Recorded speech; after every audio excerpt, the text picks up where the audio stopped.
Hallelujah, praise the Lord. सभी को प्रभु का धन्यवाद करते हैं कि प्रभु ने हम सबको एक साथ रखा और अपनी महिमा के लिए रखा, क्योंकि आज का दिन एक संगति का दिन है, जो 7वां दिन है। हम 6 दिन अपना परिश्रम करते हैं और 7वें दिन परमेश्वर के भवन में आते हैं और उनसे वार्तालाप करते हैं। जो भी हमारे जीवन में कमी घटी होती है, हम अपने प्रभु से कहते हैं और वो हमें फिर से नया कर देते हैं। आमीन। इसीलिए आज का दिन के लिए हम बहुत इंतजार करते हैं कि 7वां दिन कब हो, कि हम एक परिवार परमेश्वर के भवन में एक मन हो। आमीन। और अपने खुदा के वचन को हम सुने। मैंने कहा ना, जब भी आप घर से निकलो, आप स्वयं प्रार्थना करो कि प्रभु हमसे बातचीत कर। प्रभु, अगर मेरी गलती हुई है ना, तो भी मुझे बता कि मैं उसे सुधार लूं और अपना पश्चाताप करूं और मुझे नया कर दे। हालेलुया, क्योंकि परमेश्वर दया चाहते हैं। आमीन। हालेलुया। आज का जो संदेश है प्रभु ने जो दिया है, आप आज्ञा में नहीं है तो आपकी आराधना व्यर्थ है। अगर आप आज्ञा में नहीं है तो आप आराधना करते हैं, वर्शिप करते हैं, नाचते हैं, गाते हैं, ये सब कुछ कोई मतलब नहीं। ये सिर्फ आपको अच्छा लगेगा कि मैं वेदी के ऊपर अर्थात इस मंच के ऊपर नाच रहा हूं, गा रहा हूं, हाथ हिला रहा हूं, राइट लेफ्ट कर रहा हूं। ये सिर्फ आपको अच्छा लगेगा, लेकिन परमेश्वर को यह पसंद नहीं आता, क्योंकि परमेश्वर चाहते हैं कि आप आज्ञा में चले।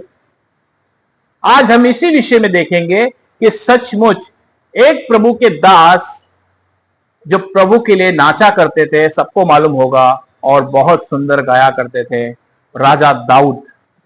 लेकिन आज हम उसी चीजों में देखेंगे, यही परमेश्वर के सामने नाचने वाला राजा दाऊद, किस तरीके से उनका नाचना भी परमेश्वर ने कबूल नहीं किया। क्यों? क्योंकि आज्ञा वहां पर नहीं थी। आज हम इसी चीजों को सीखेंगे कि आप अगर आज्ञा में नहीं चलेंगे तो आप बहुत अच्छा वर्शिप करते हैं, आप बहुत अच्छा नाचते हैं, प्रभु के लिए भवन में बहुत अच्छा काम करते हैं, तो भी आप सब कुछ व्यर्थ है। लेकिन आप अगर आज्ञा में नहीं चलेंगे तो आज हम इन्हीं चीजों को सीखेंगे कि सचमुच क्या राजा दाऊद की आराधना, उसका नाचना परमेश्वर ने ग्रहण नहीं किया? हां, नहीं किया। जब राजा दाऊद का प्रार्थना और नाच गाना ने ग्रहण नहीं किया, तो अगर हम आज्ञा में नहीं चलेंगे तो हमारे साथ भी ऐसे ही होगा। हालेलुया। आइए हम एक छोटी सी प्रार्थना करते हैं, फिर खुदा के कलाम में चलते हैं। अपने सरों को झुकाएंगे। सर्वशक्तिमान परमेश्वर पिता, मैं आपका धन्यवाद करता हूं, आपके सम्मुख आता हूं। इस घर की, इस मिनिस्ट्री की चट्टान, हम आपका धन्यवाद करते हैं। हर एक भाई बहन को आपके सम्मुख लेकर आता हूं। प्रभु, छू ले और ब्लेस कर, होने दे कार्य प्रभु जो आप चाहते हैं। पिता, आज का वचन हर एक भाई बहन के हृदय में कार्य करे प्रभु जी। पिता, जो सोए हुए हैं उन्हें बल दे प्रभु जी, उन्हें एक नई आज्ञा समझने की उन्हें आत्मिक आंखें खोल प्रभु, कि तेरे वचन पे मनन कर सके प्रभु, तेरे वचन को समझ सके प्रभु, और आज का वचन उनके जीवन को बदल दे प्रभु। होने दे कार्य जो आप चाहते हैं। आपके हाथों में, आपके लहू में देता हूं प्रभु, यीशु के नाम से मांगता हूं, सुने और ग्रहण कर। आमीन। आमीन। मैं प्रभु यीशु मसीह के नाम में आप सबका स्वागत करता हूं। प्रभु यीशु मसीह के नाम में आप सबको आशीष और शांति आने पाए। क्या आप सब आनंदित हैं? आमीन। कि हर बार एक बात कहता हूं ना, दुखिया के हर दिन दुख भरे, लेकिन यीशु मसीह का धन्यवाद हो कि वो हमारे साथ रहते हैं। आमीन। उसने कहा, मैं जगत के अंत तक तुम्हारे साथ हूं। तुम डरते क्यों हो? मेरे बेटे, मेरी बेटियों, कभी डरना नहीं, क्योंकि यीशु मसीह जगत के अंत तक हमारे साथ है। आमीन। Praise the Lord. आइए हम संदेश में चलते हैं।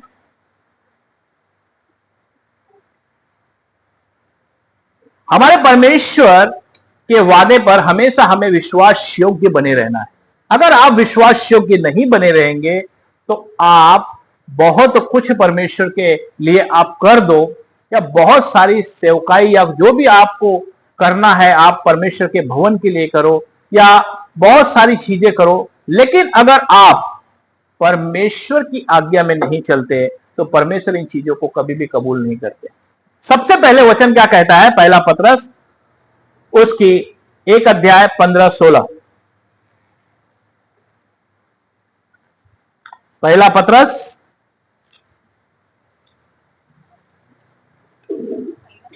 हाँ 1 अध्याय उसकी 15-16।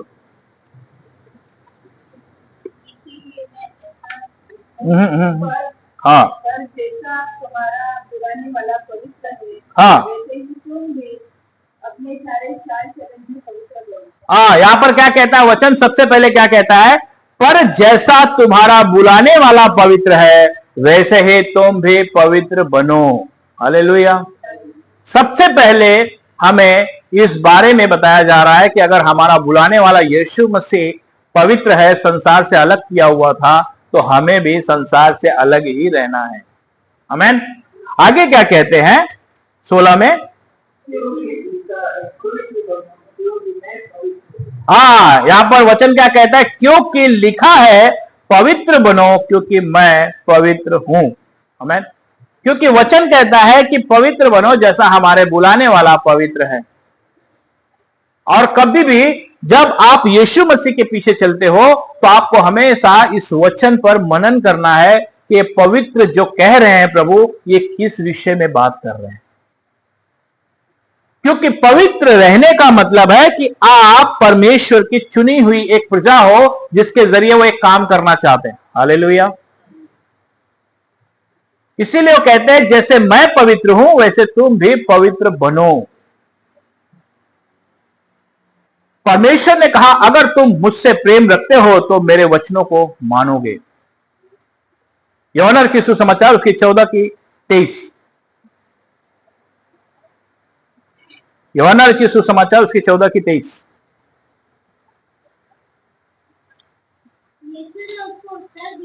यदि कोई मुझसे प्रेम रखेगा तो हम मेरे वचन को मानेगा और मेरा पिता उससे प्रेम रखेगा। हाँ हाँ बोलो। हम उसके पास आएंगे और उसके साथ बात करेंगे। Praise the Lord. यहां पर यीशु मसीह ने हमें बताया, यीशु ने उसको उत्तर दिया यदि कोई मुझसे प्रेम रखेगा तो वो मेरे वचनों को मानेगा। अगर मैं कहूं कि मैं यीशु मसीह को अपना जीवन समर्पण कर दिया हूं, अगर मैं उसके वचन के अनुसार अपना जीवन नहीं जीऊंगा तो आप कभी भी आज्ञा में नहीं चल पाएंगे। वचन क्या कहता है? और मेरा पिता उससे प्रेम रखेगा और हम उसके पास आएंगे और उसके साथ वास करेंगे। हालेलुया। आमीन। जब आप उसके वचन के अनुसार चलोगे तो आपके साथ पिता और यीशु मसीह हमेशा आपके साथ रहेंगे। ये वचन यही कहता है और वो है भी। आमीन। क्योंकि जब परमेश्वर आपके साथ है तो आपको कभी डरने की जरूरत नहीं। लेकिन अगर आप वचन से दूर जाते हैं और आज्ञा का उल्लंघन करते हैं तब आपके जीवन के दुख बढ़ जाते हैं। आज हम इन्हीं चीजों को देखेंगे कि एक आज्ञा का उल्लंघन करने की वजह से कैसे कैसे दुख बढ़ जाते हैं। आइए पढ़ेंगे 2 शमूएल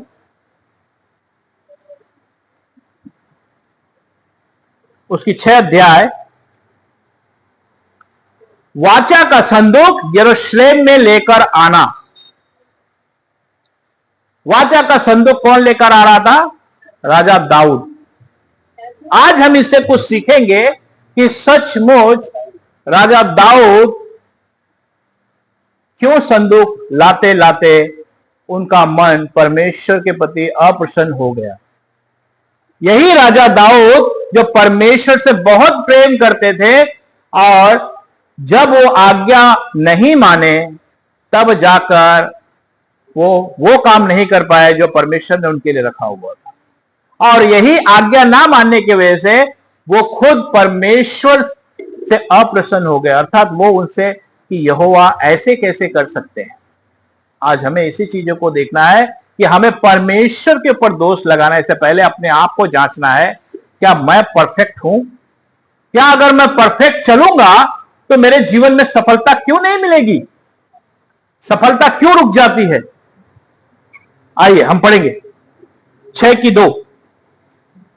तब दाऊद और जितने लोग उसके संग थे वे सब दुख यहूदा के भले नामक प्लान के चले कि परमेश्वर को वो संदूक ले आए जो लोगों पर विराजने वाले सेनाओं की यहोवा का चेहरा है। तब उन्होंने परमेश्वर का संदूक एक नई गाड़ी पर सड़क किले पर बनाने वाले अभिनदाब के घर से और अभिनदाब के गाय और राही के नाम से दो उसे नई गाड़ी को आगे लगे और उन्होंने उसको परमेश्वर के संदूक समेत किले पर रहने वाले अभिनदाब के घर से बाहर निकाला और संदूक के आगे आगे। हाँ, बस यहाँ पर क्या हुआ, तब दाऊद और जितने लोग उसके संग थे वे सब उठकर यहूदा के बाले नामक स्थान से चले कि परमेश्वर का संदूक ले आए जो खरूबों पर विराजने वाले सेनाओं के यहोवा का कहलाता है। तब उन्होंने परमेश्वर का संदूक एक नई गाड़ी पर चढ़ाकर टीले पर रहने वाले अभिनदाब के घर से निकला और अभिनदाब के उज्जा और आहोग नामक दो पुत्र नई गाड़ी को हांकने लगे। यहां पर क्या हुआ, जब राजा दाऊद ने वहां से संदूक उठाया तो दो बेटे थे, उज्जा और उसका एक और भाई था। उन्होंने क्या किया, संदूक को कहां रखा, एक गाड़ी पर रखा। किस पे, एक गाड़ी पे। गाड़ी का मतलब जो बैल खींचता है ना, दो पहिए लगे रहते हैं, बैलगाड़ी जिसको हम बैलगाड़ी कहते हैं, उसके ऊपर संदूक को उठाकर रख दिया। तब तक संदूक यरूशलेम में नहीं पहुंचा था, तब तक वहां से आ रहा था, संदूक वहां से आ रहा था, क्योंकि यरूशलेम में संदूक नहीं पहुंचा था। उज्जिया के घर से संदूक बैलगाड़ी पर रखकर आ रहा था, और जब आ रहा था तो क्या हो रहा था, तब उन्होंने परमेश्वर का संदूक एक नई गाड़ी पर चढ़ा कर टीले पर रहने वाले अभिनदाब के घर से निकला। और 4 का पढ़ता, और उन्होंने उसको परमेश्वर के संदूक समेत टीले पर रहने वाले अभिनदाब के घर से बाहर निकाला और अहाव संदूक के आगे आगे चला। दाऊद और इज़राइल का समस्त घराना यहोवा के आगे सनोवर की लकड़ी के बने हुए सब प्रकारों के बजाने और बीणा, सारंगी, डफ, डमरू, झांझ बजाने लगे। यहां पे क्या हुआ, जब संदूक उस बैलगाड़ी पे रखा गया तो इजरायली जो थे वो क्या करने लगे, डब बजाने लगे, नाचने लगे, संदूक को अंदर आने के लिए उसके आगे आगे नाचने लगे। क्या करने लगे, नाचने लगे, डब बजाने लगे कि संदूक यहूदा में आ रहा है, संदूक इजराइल में आ रहा है। और बहुत नाच रहे हैं, सब कूद रहे हैं और बहुत आनंद आ रहा है सबको। लेकिन आगे क्या कहते हैं, ब्रदर 6 का पढ़ेंगे। जब वे रामोन के खलिहान से आए तब उन्होंने अपना हाथ से परमेश्वर के संदूक की ओर बढ़ाया, उसे सामने क्योंकि वे लोग दिक्कत आई। तब यहोवा का कोप उज्जा पर बढ़ उठा और परमेश्वर ने उसके दोष के कारण उसको वहां ऐसा मारा, वो वहां परमेश्वर के संदूक के पास। हाँ, यहां पर क्या हो गया, बहुत अच्छा डब बज रहा है, सब नाच रहे हैं। लेकिन वचन क्या कहता है, जब वे नाको के खलिहान तक आए। नाको के खलिहान का क्या है मालूम है, जब यहूदा के यहां पे एक नगर था जो यहूदा में घुसने के समय वहां पर, जैसे वो जो बैलगाड़ी है अब यहूदा में आ रहा है अंदर, लेकिन वहां पर क्या हुआ, बैल ने क्या किया, ठोकर खाया, और उज्जा ने क्या किया, उस संदूक को रोक लिया, और क्या हो गया, उज्जिया वहीं पर मर गया। यहां पर तो बहुत अच्छा नाच रहे थे, गा रहे थे, लेकिन अचानक बैल ने ठोकर क्यों खा ली। जब तक संदूक यहूदा में नहीं एंट्री किया था तब तक उसके पर कोई आज्ञा लागू नहीं हो रही थी। लेकिन जब संदूक यहूदा में एंट्री कर रहा था तो कुछ विधि और कुछ नियम है संदूक को उठाने के लिए। लेकिन संदूक कहां आ रहा था, वो बैलगाड़ी के ऊपर आ रहा था, क्योंकि परमेश्वर ने संदूक को बैलगाड़ी से उठाने के लिए नहीं कहा था। परमेश्वर ने संदूक को आज्ञा दी थी कि संदूक कैसे उठाया जाएगा, और वहीं पर बैल ने ठोकर खाई। चाहता तो बैल पहले भी ठोकर खा सकता उज्जिया के घर पे, लेकिन वहां पर कहां पर ठोकर खाया हो, जब वे नाकोन के खलिहान तक आए। नाकोन के खलिहान मतलब यहूदा के अंदर एंट्री करने से पहले कोई एक खलिहान है, वहीं पर बैल ने ठोकर खाई। परमेश्वर ने याद दिलाया कि जब तक वो आज्ञा नहीं जानते थे तब तक उनके ऊपर कोई कानून लागू नहीं होता, लेकिन तुम्हें मालूम है कि मेरा संदूक कैसे उठाया जाएगा। और यहां पर आगे क्या कहते हैं, तब यहोवा का कोप उज्जा पर भड़क उठा और परमेश्वर ने उसके दोष के कारण उसको वहां से ऐसा मारा कि वो वहां परमेश्वर के संदूक के पास मर गया। क्या उज्जा का कोई गलती था? क्या उज्जा को मालूम था जो मर गया? नहीं। क्या परमेश्वर बहुत क्रोध करने वाले हैं? नहीं। परमेश्वर दयावंत है। परमेश्वर आपको कभी कभी बताते हैं कि आप ठोकर खाने से पहले आपको सपनों में बता देंगे, आपको दर्शनों में बता देंगे, आपको वचनों में बता देंगे कि आप वो काम मत करना, नहीं तो आप आत्मिक से मर जाओगे। और जब एक व्यक्ति वो काम करता है तब जाकर वो आत्मिक उन्नति करना बंद कर देता है। परमेश्वर ने जैसे एंट्री करवाया वैसे ही वहां पर उसने एक दृष्टांत दे दिया कि बैल ने ठोकर खाई। जब हमारे जीवन में हम गलत काम करने जाते हैं या कोई चीजें करने जाते हैं तो परमेश्वर का वचन, पवित्र आत्मा हमें उन चीजों के लिए संदेश देता है कि इस काम को मत करो, परंतु हम अपने मन को कठोर कर लेते हैं और आत्मिक उन्नति वहीं पर स्टॉप हो जाती है। कभी कभी हम सोचते हैं ना कि परमेश्वर मेरे सामने आके बात करे तो ही मैं विश्वास करूंगा, क्योंकि परमेश्वर ने वहां पे तो बैल के अंदर ठोकर खिला दी कि तुम समझ जाओ कि संदूक अंदर आ रहा है और तुम्हें आज्ञा में चलना है। लेकिन यहां पर राजा दाऊद क्या कहने लगे, पढ़ेंगे ब्रदर 8। तब दाऊद अप्रसन्न हुआ, इसलिए यहोवा उस पर दुख पड़ा और उसने उस स्थान का नाम तेज पूजा रखा और वो नाम आज के दिन तक पूजा पाया। हाँ, यहां पर क्या हुआ, तब दाऊद अप्रसन्न हुआ इसलिए कि यहोवा उज्जा पर टूट पड़ा। यहां पर क्या हुआ, दाऊद अप्रसन्न हुआ, वही जो डब बजाने वाला था, वही जो नाचने वाला था परमेश्वर के आगे आगे, यही क्या हो गया, अप्रसन्न हो गया। क्यों? डर गया, वो अप्रसन्न हो गया, डर गया। कैसे कैसे? उसके बाद उसके पहले लिखा हुआ अप्रसन्न हो गया। अप्रसन्न का मतलब कि कैसे हो गया, ये ऐसा नहीं होना चाहिए। अभी होता है ना हमारे जीवन में, जब कोई ऐसी चीजें होती है, जब आप किसी चीजों का आप अच्छा काम कर रहे, मैं तो अच्छा कर रहा था लेकिन ऐसे कैसे हो गया। लेकिन परमेश्वर बाद में उसे समझ में आया, वो क्या किया, आगे जब पढ़ेंगे तो वहां लिखा कि वो डर गया। क्या किया? वो डर गया। किस लिए डर गया? क्योंकि उसे मालूम पड़ गया कि कुछ तो मिस्टेक हुई है, कुछ तो हमसे गलती हुई है, मैंने कोई ऐसा काम किया है जिसके वजह से यह मुसीबत हमारे ऊपर टूट पड़ी है। उसने क्या किया जब उसे मालूम पड़ा? हाँ, एक मिनट, क्योंकि जब हम परमेश्वर की चीजों को, मैंने कहा ना, हम अच्छा गाने वाले, अच्छा बजाने वाले, इससे परमेश्वर को कुछ फर्क नहीं पड़ता, क्योंकि परमेश्वर आज्ञा चाहता है। लेकिन राजा दाऊद ने क्या किया, उसने देखा और संदूक को दूसरे जगह भिजवा दिया। ओबेदो के यहां पर परमेश्वर ने संदूक को भिजवा दिया कि वहां पे लिखा हुआ है, 11 में पढ़ेंगे तो 11 का एक बार और पढ़ लेंगे ब्रदर। यहोवा का संदूक वहां से ओबेदेदोम के घर में 3 महीने रहा और यहोवा ने ओबेदेदोम और उसके समस्त जगह में, हाँ, यहां पर ओबेदेदोम के घर पर वो संदूक चला गया। और यहां पर राजा दाऊद सोचने लगे कि हमने ऐसी क्या गलती की जिसके वजह से उज्जिया मारा गया और परमेश्वर का क्रोध भड़क उठा।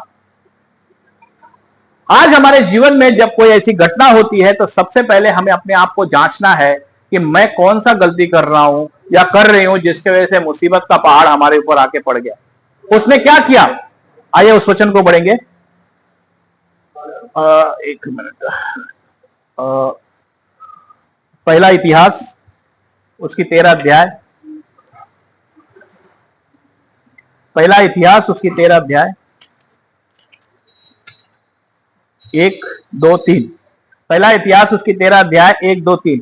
दाऊद ने सहस्त्र वर्षों के 4 वर्षों और सब राजाओं को सहारा दी।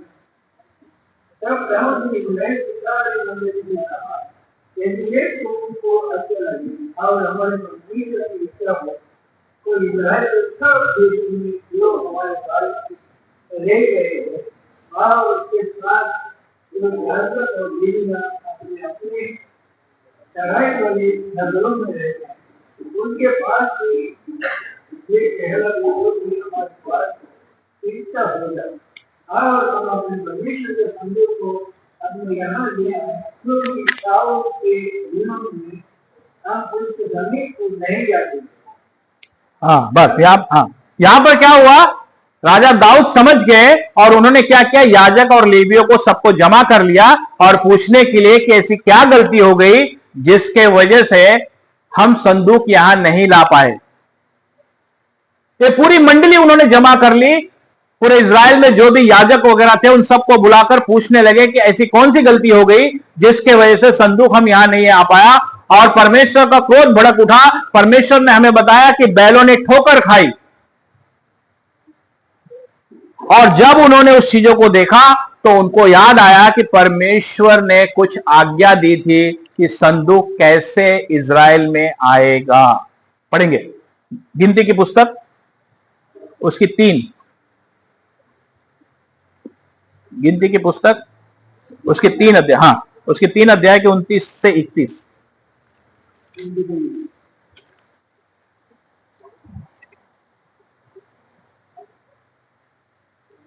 29, हाँ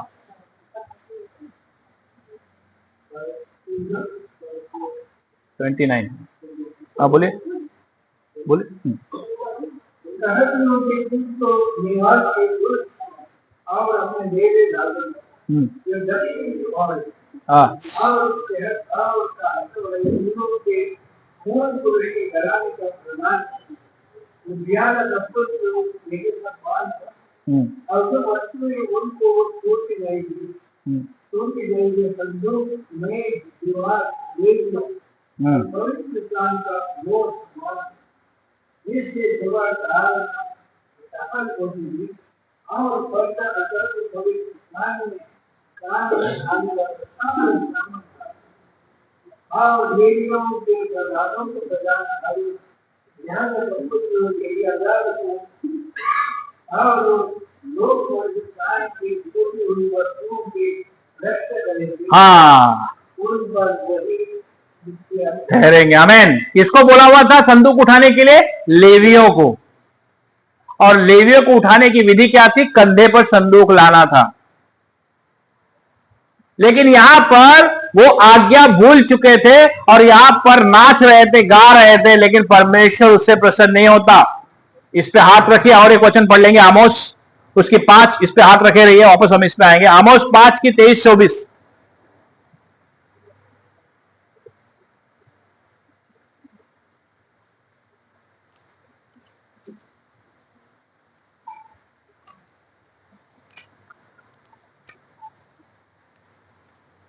आमोस की 5, 23-24। हाँ 23-24।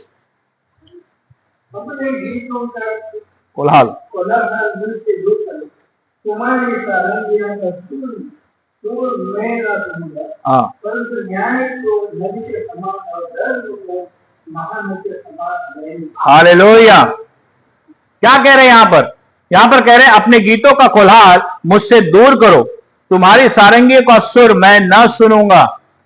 जब आप आज्ञा में नहीं चलेंगे तो आप बहुत अच्छा बजाने वाले हैं, नाचने वाले हैं, प्रभु के भवन में बहुत अच्छा काम करने वाले हैं, ये सब कुछ व्यर्थ होगा। क्योंकि आपके नाचना, यहां पे वचन क्या कहता है? अपने गीतों का कोलाहल मुझसे दूर करो, तुम्हारी सारंगियों का सुर मैं ना सुनूंगा, परंतु न्याय को नदियों के समान बहने दो। जो न्याय का काम है, अर्थात जो हम एक दूसरे से प्रेम करते हैं, परमेश्वर की आज्ञा को मानते हैं, उसे नदी के समान बहने दो, तब ये आज्ञा हमारे जीवन में पूरी होगी। हालेलुया। परंतु न्याय को नदियों के समान और धर्म को महानंद के समान बहने दो। आप परमेश्वर के धर्म के काम नहीं करेंगे और आप परमेश्वर को प्रसन्न करने की कोशिश करेंगे तो ऐसा कभी भी नहीं होगा। यहां पर उस संदूक को उठाने की जवाबदारी लेवियों की थी, कहातियों की जवाबदारी थी कि उस संदूक को उठाया जाए, लेकिन यहां पर कौन उठा रहा था? उज्जिया के घर वाले वहां पर उसे बैल के ऊपर डाल दिया। परमेश्वर ने संदेश दिया, जैसे यरूशलेम में बैलगाड़ी के ऊपर संदूक आ रहा, परमेश्वर ने बताया बैलों ने ठोकर खाई।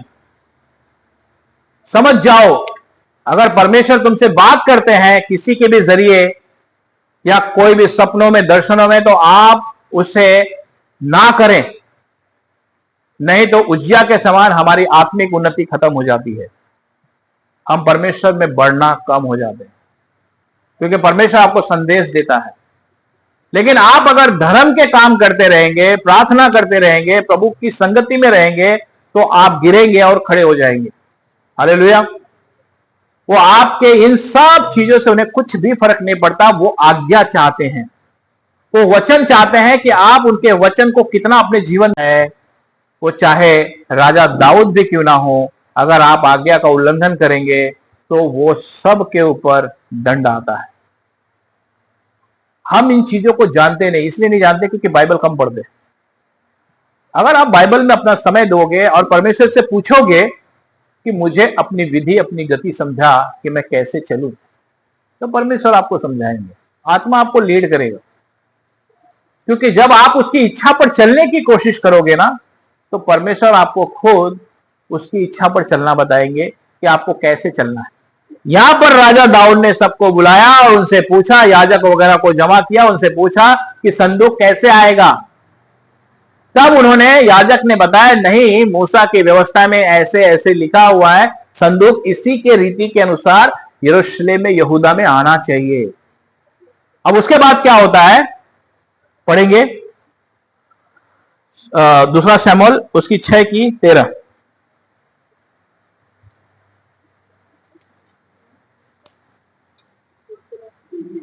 हाँ, तब जब यहोवा का संदूक उठाने वाले 6 कदम चल चुके, तब दाऊद ने एक भेड़ और एक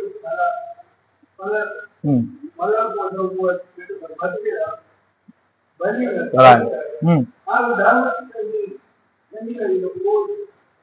कमर में कसे हुए यहोवा के सम्मुख दंड बन से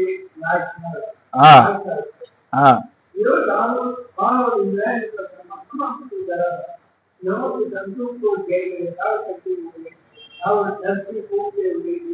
आमीन। अब यहां पर जब उन्होंने सबकी सम्मति ली, तब वहां पर क्या किया, तब वो संदूक उठाने गए। वहां पे सबसे पहले एक बछड़ा को बलि किया गया। पहले के जो नियम थे, वहां पर एक बछड़ा बलि किया जो संसार के पाप को दर्शाता है वो। और उसके बाद क्या हुआ, और दाऊद ने क्या किया, सनी का एपोद कमर में कसे हुए यहोवा के सम्मुख तन मन से नाचता रहा। आमीन। क्या एपोद जो लेवी लोग पहनते हैं, व्हाइट, जो याजक लोग अंदर पहनते हैं, वो एपोद उसने बांधा। क्योंकि यहां पर हमें एक चीज दर्शाई जाती है कि वो जो एपोद था, मतलब जो लेवियों को जो